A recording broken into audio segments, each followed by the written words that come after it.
Zweiter Teil von Si no estuvieras tú von Rodolfo Biaggi. Das ist das letzte, das wir gemacht haben, diese Pose. Dann folgendes. Kreuzen, Sacada, Gancho, Voleo und Pose am Ende. Männerschritte sind sehr langweilig. Also wir machen nicht so viel, aber wir müssen dafür sie sein. Von der Pose, ich habe das Gewicht auf dem rechten Bein. Dann, wenn sie kreuzt, nehmen wir nochmal unsere Tango-Umarmung. Das ist wichtig, also ich rotiere mich hier nach links. Das ist sehr wichtig, ist sehr wichtig, weil dann von diesem Punkt geben wir eher den Impuls für die Sacada rückwärts. Diese Sacada rückwärts macht sie mit dem rechten Bein. Sie kreuzt und sie wird da belasten, aber noch nicht so, dass der andere Fuß weggeht, sondern sie wird in die Richtung erst das Gewicht befreien. Dabei, wie ihr sehen könnt, ich drehe mich auch. Ich muss mich unbedingt drehen. Ansonsten die Sacada könnte auch gelingen, aber dann geht sie hier hinten weiter. Und wenn ich nicht rotiert habe, dann ist es schwieriger für sie. Und nochmal Pose und Rückseite vor.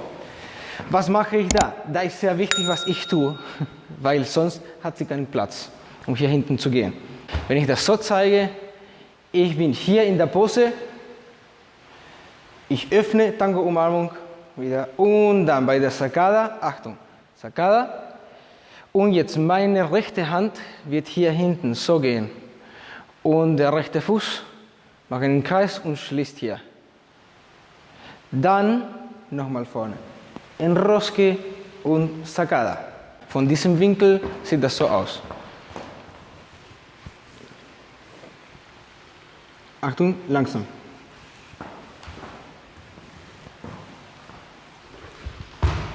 Ich zeige das so, weil von hier sieht man das nicht.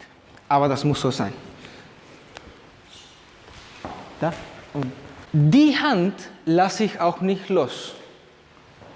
Ich bleibe mit ihr. Was ich nicht empfehlen würde, wäre das. Wenn ich die Hand sofort lasse, das ist für sie nicht so stabil und für mich auch nicht. Also die Hand würde ich da lassen, unbedingt. Achtung, das geht weg, aber hier bin ich geblieben. Bis zu diesem Punkt. Dann lässt du los. Habe ich vergessen, dir zu sagen davor. So. Dann, so. Kurz, Achtung. Da, Enrosque. Sacada mit Gancho. Und jetzt macht sie Folgendes. Und Voleo. Diese Schritte so klein wie möglich, weil das sollen keine Schritte sein eigentlich, das sollen eine Drehung sein mit leichten Weitergehen. Wir wollen nicht nur am Platz drehen, sondern uns ein bisschen bewegen. Daher, der einzige Schritt, den ich doch Schritt nennen würde, ist der erste Schritt rückwärts. Die sind hier. Die anderen sind keine echten Schritte, es ist eigentlich nur am Platz drehen und am Ende ein Voleo mit dem rechten Bein. Wie erkennen wir die Richtung? Weil die Frage ist, wenn ich da gehe, soll ich mich so drehen oder soll ich mich so drehen? Ich muss denken an Rückseite vor. Das Muster, über das wir immer sprechen. Wenn ich hier Rückseite vor machen würde, Rückseite vor, das ist die Richtung, wo ich drehe. Gancho hier und Rückseite vor, aber nur den ersten Schritt ist wirklich ein Schritt. Voleo, okay?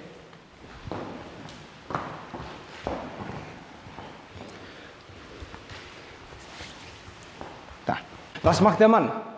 Sacada mit viel Platz für den Gancho, dann Gewicht wechseln, Schritt zur Seite und Pose hier nach hinten, ohne zu belasten. Ja, da macht sie den Voleo. Mal. Gancho und Voleo.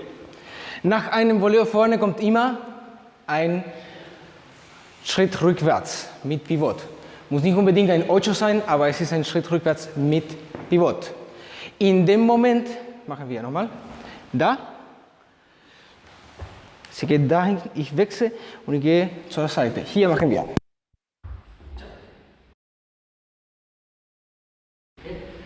Über diese Hebefigur. Es gibt nur 3 Bewegungen für Sie. Nur 3. Machen wir jetzt. 2, 3. Das ist, was wir üben müssen. Und dann ein bisschen schneller. 1, 2, 3. Dann ist wichtig für Sie auch hier bitte einzuhaken. Wenn sie locker bleibt, die Aufgabe für mich ist noch schwieriger. Sie muss hier unbedingt einhaken. 1, 2, 3. Und das mache ich dann so in einer Bewegung.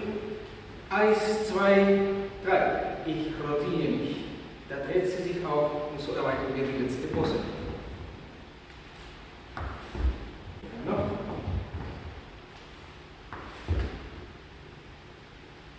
Ja? Willst du sagen?